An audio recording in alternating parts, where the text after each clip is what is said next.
Pharmaceutical Processing, in conjunction with Interfex 2016, presents Interfex Live. Okay, so next topic. We're going to be speaking about large-scale continuous processing in the age of single use, all right? We have Lynn Frick, Director of Sales from Pall Life Sciences. We got Mark Bishop, Principal Scientist, Pall Life Science. I can start by telling you, of all the topics we had, somebody robbed it. But anyway, we used to have this billboard outside, had all the topics. I got more questions about that topic. It seems that people felt it was like a combination of incongruent terms.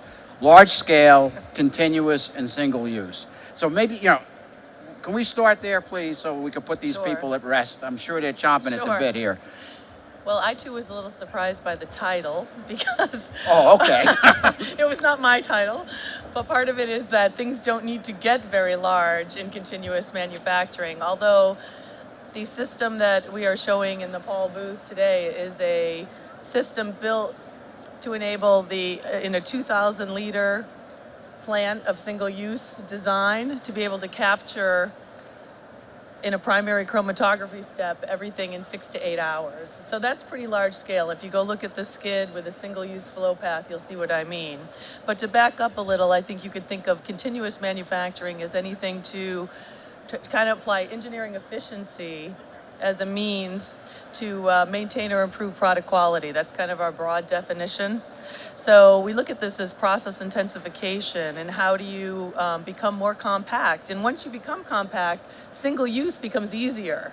So you get kind of this dual approach where one thing feeds on the other. When equipment gets smaller, it's easier to make the product contact elements single use. So we've decided to employ a strategy in which much of the product flow path or all of the product flow path is single use. If the equipment gets smaller, that's easier to do. So that's kind of how the two things go together. Without continuous processing, it's difficult to make all steps single use. Okay, so the word that doesn't really necessarily fit is large, right? I thought I missed the entire thing there. Okay. I think when people were speaking about large, they think of what does it take to replace a 2-meter column in the largest scale biotherapeutic manufacturing plant that we look at. And it turns out in continuous chromatography, that's still a fairly compact system. I got you. All right, Yep. You know what? Why don't we talk about the continuous and why single use makes sense? Why don't we start right there? Yeah, so again, our strategy was to make all the product contact elements single use, and really it allows you to design configurable systems and facilities worldwide. One of the things we've heard from customers, they want to have in-country manufacturing, which Parrish was just mentioning, places where we can deploy full processing lines once the process is set up to be able to do that in many places, and single use makes that easier. So that's a big part of it. So continuous process, small, they all kind of play off each other. So as long as you take the word large out, you're good. Okay. Yes. So they are enablers. Yeah. Okay. So Mark, what's primary? Let's face it. I mean, as scientists, we're always looking to be in stasis. So what's the driver in your bioprocess to go to continuous? Well, if you look at our industry is one of the large industries who's in manufacturing, who's actually considering continuous manufacturing. Many industries have preceded us, including car manufacturing, food, chemical processing, and all of these industries did it for financial reasons. So their incentive was driven by making more products in a smaller facility, reducing the amount of auxiliary materials they use, and reducing waste, which in those industries is a big deal. For our industry, I would say manufacturing more products in a smaller facility reduces your capital investment. In our industry, our facilities are very capital intense. So to have the ability to produce more products per dollar invested is a compelling financial argument. It's not only that, if you combine it with single-use technologies, then the decision to invest can be made a little bit later at a point where the risk of the investment is, I would say, easier, manageable, could be lower. So the point at which you need to invest, and the investment is going to be lower, That reduces the risk of the investment, and that overall adds to the net present value of your overall program. While people were moving towards continuous manufacturing in the other industries, they also realized it was much easier to control their processes. Like in chemical processing, if you have to start up your plant and keep and maintain your operation at a certain steady state operation, that is so much easier than doing all these transient operations that we are used to in our biopharmaceutical industries. So it was actually an eye-opener for me as a chemical engineer to go into biotech and see all these batch processes. And I'm used to designing continuous processes. I'm used to designing steady-state processes. To get all of a sudden time entering into the equation make my life quite a bit more complex. So to me as a chemical engineer, steady-state processes are inherently easier to design and operate. And if you look at the chemical industry, the vast majority of accidents and incidents actually happen during the transient parts of the process and not during routine operations.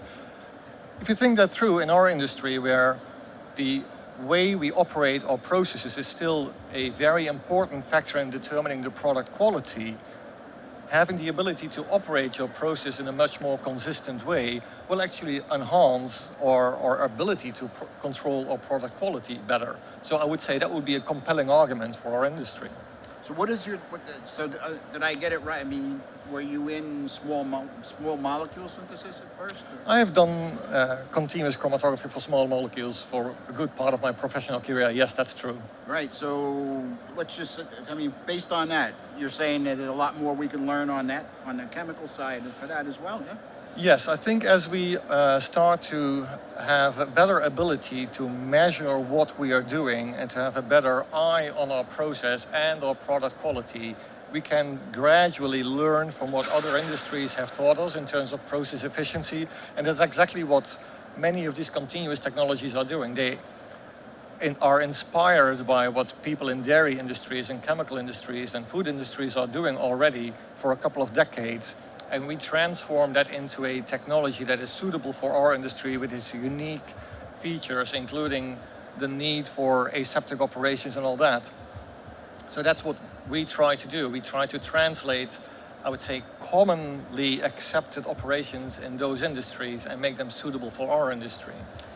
This, Lynn and Mark together, I mean, one of the biggest problems we've had is, so what is the process signature? I know on our end of the business, it's like, we either lack the ability to measure it, don't understand what we're measuring, worse yet. And you know what I'm saying? In other words, what's a process signature look like? What's my end game? What's my CQA? And usually people start to like, oh my God, you know, that's the same reason QBD doesn't seem to be like the banner.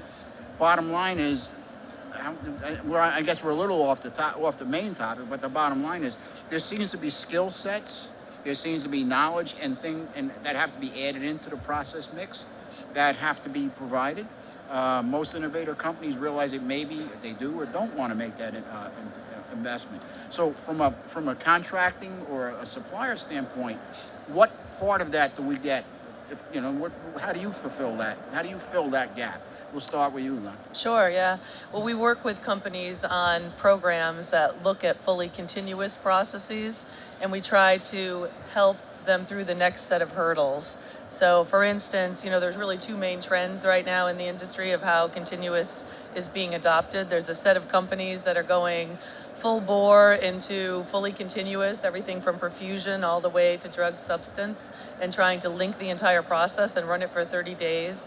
And of course, that's a challenge due to aseptic operation and keeping things clean. And they're doing it in process development. It hasn't been done in manufacturing yet as a full-on continuous process. So this is a fairly new idea. And then there's the other group that are kind of looking at still traditional fed batch bioreactors, but using continuous downstream processing, or maybe just taking a segment of the downstream process, say from clarification. We have a new technology that's acoustic wave clarification that really reduces depth filtration, then sterile filter, then onto an inline concentration step, directly onto a multi-column chromatography capture step, and even semi-continuous viral inactivation. So if you look at that part of the process, so it's kind of pre-polishing in an average MAB platform, running that part continuous might have enough of an economic benefit or take care of a bottleneck in an existing facility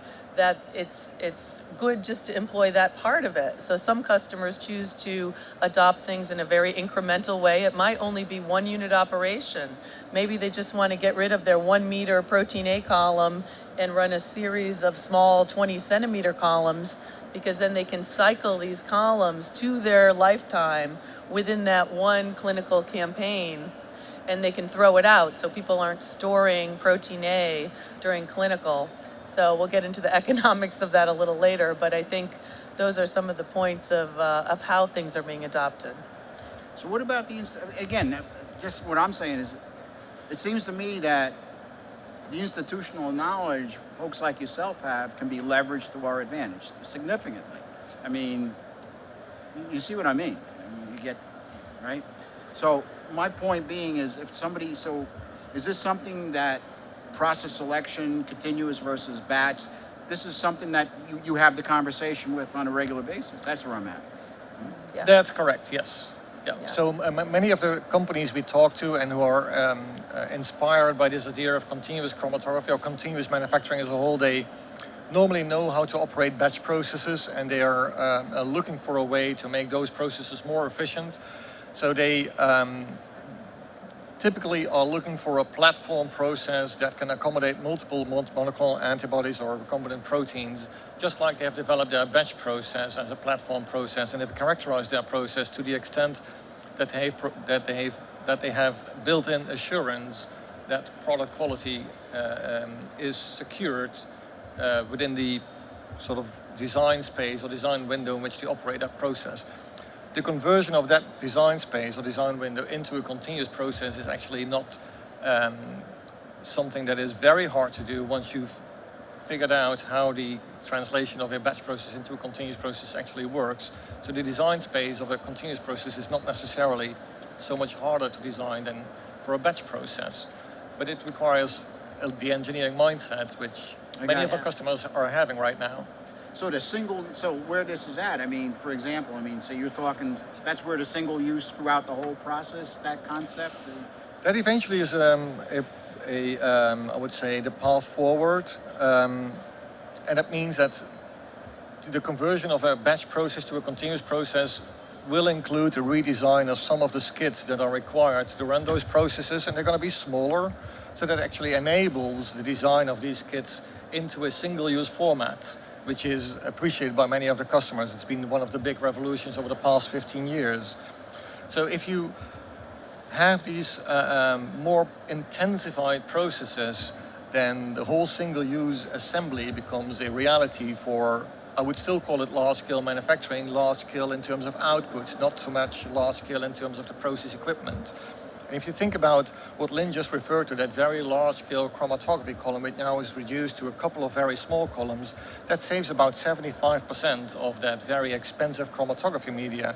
So rather than having $5 or $7 million of chromatography material sitting in a column to accommodate a batch process, that can now go down to 20 to 25% of it in a continuous process, and the whole disposable design becomes a economically viable option.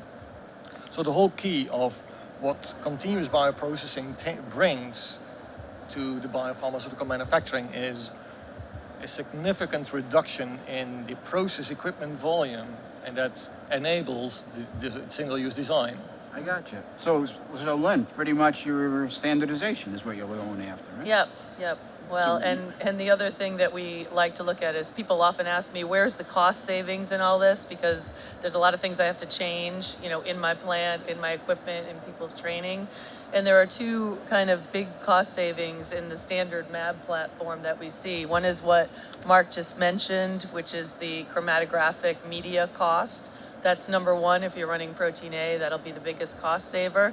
But surprisingly, when we've worked through some of these economic models with customers, the next big cost savings was actually quality, to the quality department in a clinical operation. And this is obviously forward-looking because this doesn't exist yet, but people who are looking to real-time release or at-line release, getting biomolecules to the point of where small molecules kind of just got to, and trying to be able to release the product when it gets to the end of the process. when we model that, there's a savings in QC cost that's probably the next biggest savings. And so that's the real big picture. It's hard to take a standard economic model and capture all of that today in a lot of models. And so I think people miss the point when they say, I'm only saving in chromatographic media. It's an operational savings that's not always easy to quantitate. All right, let me, So- a couple of things I heard there, maybe we want to go back. So when you go, and some, like, let's talk about the purification steps again. I mean, so like, the purification steps and the system design, can we touch on that, and how does that play when you go to continuous flow, for example? Did I ask that? Did I screw you up or what? I mean, No, not okay. at all. He invented it, so you know, for single use. I'm looking at him like, whoa, what's happening here? Well, I'm figuring out how to answer you in the limited time space we have. Well, what has happened is, for instance, for the chromatography system, if you want to overload the first column and capture everything that breaks through in the second column, which is something we do in continuous manufacturing, meanwhile other columns being loaded and, being washed and diluted and equilibrated, that requires flow paths which are inherently different than which is common in batch chromatography systems. So inherently the whole valving system and the whole delivery of the fluid, the different buffers in the system is going to be different than what you expect in a batch chromatography system. So what our company has designed is a cassette that holds all the valves in a single-use device to accommodate all the controls of the fluid flows through the chromatography system. And that's a unique system that helps us designing a system that looks relatively complex, but inherently by its design becomes very natural and very well organized with a high segregation of fluids. And it's in a disposable format, so it's currently in the Interflex in our booth. How this system works, it's by nature, these flows are completely segregated. Dead volumes in the cassette have been eliminated, and then it improves scalability, reduces complexity, and provides, I would say, predictability across all scales of the operation. So we've demonstrated from very small scale to relatively large scale that predictability of the performance is secured. So, the reason I bring it up is Manny was talking about bottlenecks before, and just happened to touch on protein. So, do you want to? I think can we drill into like how does this fix this bottleneck? Well, if you look what has happened in the industry over the past, say, 15 or 20 years, the science has progressed tremendously. So 20 years ago, you needed about a 20,000 liter bioreactor to produce commercially relevant amounts of products. Since then, the upstream process has been progressed so dramatically that nowadays we are at, say, 3 grams per liter, whereas originally it was only 0.2 grams per liter. So in the tank, we have at least 10 times more protein. And as a result of that, the downstream processing capacity has become the bottleneck rather than the upstream capacity. So originally we had all these reports out there that expressed the capacity of our industry in terms of the amount of bioreactor volume installed. Now the bottleneck is actually no longer the upstream capacity, but it has shifted towards the downstream. And that's where continuous manufacturing can solve the bottleneck, because you can't simply build a column wider than 2 meters. And that's what would be needed in order to address that bottleneck. So rather than trying to scale up or beat the physical limitation that we've hit with the downstream process equipment, going to continuous actually circumvents those limitations, and all of a sudden you can do the same job which you were originally doing with a 2 meter column. You had to cycle that multiple times to cope with all the product amounts. Now you can do it with 30 centimeter or 20 centimeter columns, which is I would say, but much better manageable product column size. So that's what continuous bioprocessing can actually do. What it also does, it eliminates the interstage tanks from between different steps. So if you build an island of continuity, the interstage tanks disappear, and those don't add any value to the process at all. So that's another bottleneck that's being addressed by building an island of continuity. The last thing that you could consider in the view of continuous bioprocessing is the fact that all these systems have multiple sensors which are detecting these repetitive patterns, and continuous operation has repetitive patterns or steady state patterns. All that data, if you turn it into information, you have a much better ability to control your process. And eventually, if you could correlate that to product quality attributes, real-time release and real-time testing becomes a viable option. So those are, I would say, the bottlenecks that continuous bioprocessing could solve. There was a couple of comments from the prior speakers about the analytical capability for this. I mean, it continues to be a problem area. Well, you see what I mean, for inline process control. Yes, it is absolutely true that having inline and at-line sensors is a challenge, although there's a lot of progress in that field as well, including spectroscopic measures, etc. What we should not overlook is the strength of all the information we already have. If you think about a chromatography process in a batch-wise mode, we normally have 1 or 2 elution peaks. We compare that to each other and say, well, our process has been operating consistently. Well, n equals 2 for statisticians is not a big deal. Right now in continuous bioprocessing, we may have, say, 40 or 50 elution peaks, which can be compared to each other. So we have a much better handle on process consistency without having to add new sensor technologies. And obviously, if new sensor technologies become available, that will accelerate the ability to go towards real-time release and real-time testing, real-time release. But even with the information that is available today, we already can characterize our process and with that our product quality to a pretty reasonable extent, provided that we put the right, I would say, data analysis tools in place. And that is something that is much more relevant for a continuous process than it is for a batch process, simply because the amount of information that is made available is so much higher. And by that, you mean the analysis of the assignment of a process signature, for example? That is correct. I mean, that's a never-ending debate.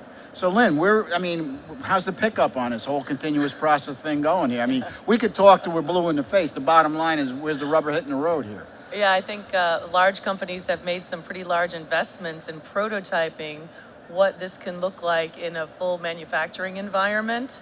And there's 2 kind of keys that are still being worked on aggressively, and that's the sampling. So you might have surge bags in between process steps in order to account for process upsets. You have to have an alarming capability where if something goes wrong in this step, you need to alarm back through the system because everything's not occurring in a batch and collecting, right? So these are things you have to think about. The other thing is automation. You have to have automations and controls that perhaps in the next generation can adapt to the incoming feed. That's kind of the holy grail of continuous manufacturing. If you really want to run continuously in control, you have kind of an operating parameter window space, and you have the actual line make the adjustments as it goes. So if you can get to the point where there's technologies available that feed back and allow, say, your chromatography skid to select a low, a medium, or a high titer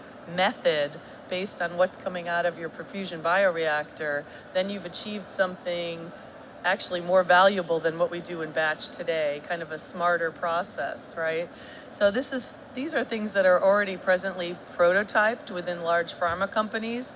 A lot of people think this is a long ways away, but a lot of people are working on it very diligently. There's been public presentations by Merck and Company out of Kenilworth, by Bayer in Leverkusen, Germany, and some of these strategies also hooking to central DCS systems, figuring out how this control is going to work. So they're pretty far along. So, yeah, there was a couple of guys with upstream, down. Where are we going with the hybridization of process? I mean, what's our take on this one? I mean, I think, again, there's these 2 classes of people. There are the ones who are kind of from the ground up, from day one, saying we are building a fully continuous process from perfusion running 30 days. This is the model. And it's the model either because the molecule needs fast processing because it's a labile molecule, it's an enzyme, there's some other reason, or because they've done the economic model and figured that running at this kind of 2 grams per hour, whatever the line will produce, will give them manufacturing flexibility that's needed for that product, right? That's kind of one school of thought. The other is, how do we just debottleneck our present process? And that tends to be the people who have fed batch upstream and need an answer for downstream. So if you think about downstream, if you're in a clinical facility running, and this is typical, I think, 10 to 12 monoclonals, let's say it's a monoclonal place, just as ease of example. If you look at what the Protein A spend is in a facility like that, just on that one consumable, it can be $10 million a year, right? Because they're often not running it again. So if you take that number and you can decrease that just in that one unit operation, again, you can see savings. So again, it depends on what the economic drivers, like Parrish was saying earlier, the business drivers for that particular facility. So where do you see this going? I mean, what's the future here? I mean, I'm hearing big cost savings. I'm hearing steady state, but I'm also hearing I'm not really. You had to understand. I just came off the other panel. Yeah. This is kind of what we talked about a little bit, So, where are we going? What's your take on this? I mean, Well, the earlier talk was originally targeted the future of biosimilars. We do see more and more products being approved in the regulated countries in Europe and US, and among them there are actually some biosimilars. There are also biotech drugs which target the same indication. So that tells us that we will see more and more products which require smaller annual demands, which have smaller annual capacities. So therefore you could expect that actually the capacities or the batches are getting smaller in the next couple of years rather than larger. So the whole promise of large-scale manufacturing may not necessarily mean that we are having a single product facility producing a ton of products of a single kind. We'll see much more facilities that are targeted to produce in a very efficient way multiple products in a very consistent way, and that's where continuous bioprocessing and single-use bioprocessing actually can work together to provide that flexibility and efficiency that is needed to address the need of those different products. So scalability and flexibility, scalability either by simply exchanging the single-use components, thereby addressing a different scale of operation, or by making the time a variable. Those are flexibilities that continuous bioprocessing has to offer, which could actually add value to the operational flexibility of the entire manufacturing facility. So the key to the equation remains making the process efficient and compact, and thereby promoting or enabling the single-use design of the entire manufacturing plant without sacrificing product quality or process efficiency. I mean, it seems to me, just having spoken about it a couple of times, it's anybody who scales up and they use the conventional approach winds up with a building full of boat anchors eventually. I mean, because they lack flexibility. I mean, the way I look at it is if tomorrow I want to make B instead of A, I'm screwed. Yeah. The bottom line is it would seem to me single-use flexibility, take continuous out of the equation, right? I mean, let's talk about it. I mean, isn't it more flexibility?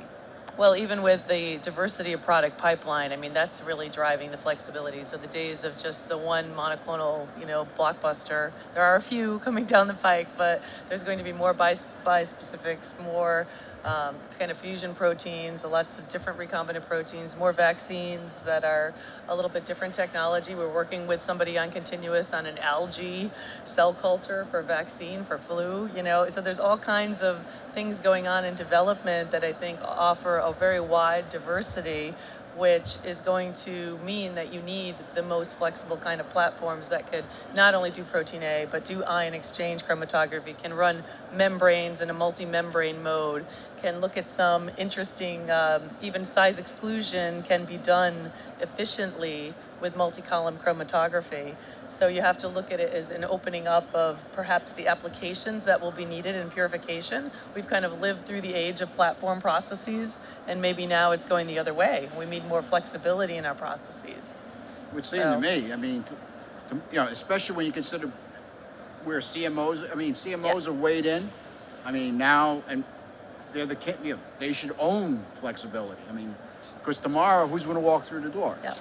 I mean, where do you see, I mean, bottom line is, so you see this not only on the innovator side, you see this on a contract side. So what's the market look like? Who Yeah. would like So to right address now, that? I mean, right now the CMOs are looking at the technology. They obviously are reluctant to adopt anything until they have a paying customer because that's the business model. Yeah, right. But what I've seen personally, because I've been in this now a number of years, is that there are many more CMOs looking at this because the customers have come to them and asked them, do you have a way to evaluate continuous chromatography in my process? Or do you have a manufacturing answer if I were to develop a continuous chromatography step? So we are seeing more pull in that area right now. Yeah. Is that pretty? I mean, there's at least 2 or 3 on the small molecule side. These guys are set up and ready to go now. There will be a few announced this year, and one perhaps as early as June that will do a public announcement about an effort to offer continuous bioprocessing Okay, as a service. Yeah. I got you. So how far downstream is continuous? Right down to fill finish? I mean, is that a fair question? I mean, obviously we don't sell it in Right. 500-liter tanks, right? No, I think it is fair to say that many companies are looking at continuous downstream processing until drug substance. So it is not uncommon to also hand it over then to a different facility. So then to sort of take a break after a drug substance being formulated, that is a fair point to say that's where the end of that continuous downstream processing today will end. I'm not saying that will be the case tomorrow, but today that's the primary focus of what we as a platform would like to offer. And it's going to take us quite a bit of effort to already take it up to there. Right. I mean, it just seems to me that seems to be something we always play fast and loose with on the bio side. You know, to us, we haven't got a product like got a dosage form. Right. So Right. we're pretty, if we were on my end of the world, we're talking about chemical synthesis here. Yeah. Okay, so where's the dosage form come in? Right. So what I'm saying is there's got to be somebody look, because that's got to be labor intensive, that's got to be high risk, we're talking a lot. So, But traditionally, that's been a separate facility for a lot of folks. and again, I'm not that's- asking you to that's go why- off the, yeah, out of your, but what I'm yeah, saying, yeah. there's got to be, as with suppliers like you said, I mean, this has got to be something somebody's going to start to address. Because intertank, interchange, every time you move something, you run the risk, Yep, right? yep. Where does stuff go bad? Stuff goes bad with the infamous in-process storage, right down the sewer, right? I mean, that's usually where that winds up. Or, God forbid, when I'm shipping in bulk, I mean, that's the key, right? So, Yeah. where do you see, and again, I've asked every speaker this, where do you see this going? Hey, let's go fast forward here about 10 Yeah, years. I Where think- do you see this? I think there's going to be a miniaturization of the GMP environment where we're almost into tabletop manufacturing, and that's a term that a couple of companies have thrown around over the years, where we're used to traditional GMP skids on wheels in a clean room. I think maybe 10 years out, you might see what looks like process development equipment, but obviously manufactured a little bit differently for product contact and having the correct GAMP compliant software to run in a tabletop environment. And if you look at the lab we're running for continuous in our PD area, we are now running in a PD area 2 grams an hour, even up to 8 or 10 grams an hour. On a PD scale that's set up in a big U. It's just PD equipment now. But if you took that same scale of equipment and made it GMP ready or a little bit different design, et cetera, set up for operators a little bit differently, you can envision just a room where the whole downstream process takes place in a 6 meter by 6 meter room. So a very different environment. That's where I think that I'm an optimist. I'm there. looking No, ahead, but to that's me- where I think it's To going. me, the answer is if you do things the right way, in principle, where you make it should not matter because it's inside of a box. And this should be one, and this is something that the guys in drug shortage are dealing with. In other words, you put it on, if you could roll it onto an air freighter, you're Yep. in business, So, but to do that, that's where the integration comes in. Because quite honestly, one of the other things we're hearing in personalized medicine, it's going to fall. My opinion, it's going to fall to biotech. All of a sudden I come up with this new form, and tomorrow we make this discovery. This could be customized, patient-centric medicine, where the small is going to be the answer, right? So, how small is small? Let me ask you that. We've asked how big is big, but we're small. I mean, That's a very good question. One of the challenges with continuous bioprocessing is actually to scale it down to the level where you can still manufacture reliably and not have the burden of the dead volumes be too much of a waste. So how small is small? I don't think with all the microfluidics that are currently being developed in the industry, it's very easy to answer, but I think we're going to see further miniaturization of this of this whole continuous downstream processing. I'm not saying we're going into the robots area, but it is going to be smaller and more portable, so that indeed localized, standardized manufacturing is going to be an opportunity. yeah, I mean, and I got to say, the reason I picked, there was it's got to be back about 2 months ago, there was an article where the guy was doing at-home biosynthesis, you know? And I had to open it. I mean, what is this doing here? And it was like reading an excerpt from either Home Brewing or Breaking Bad. I mean, what is this guy? Turns out, and it was a person, a clinician that was interested in addressing the need for a very specific molecule, and said that there should be regulations and or equipment capable.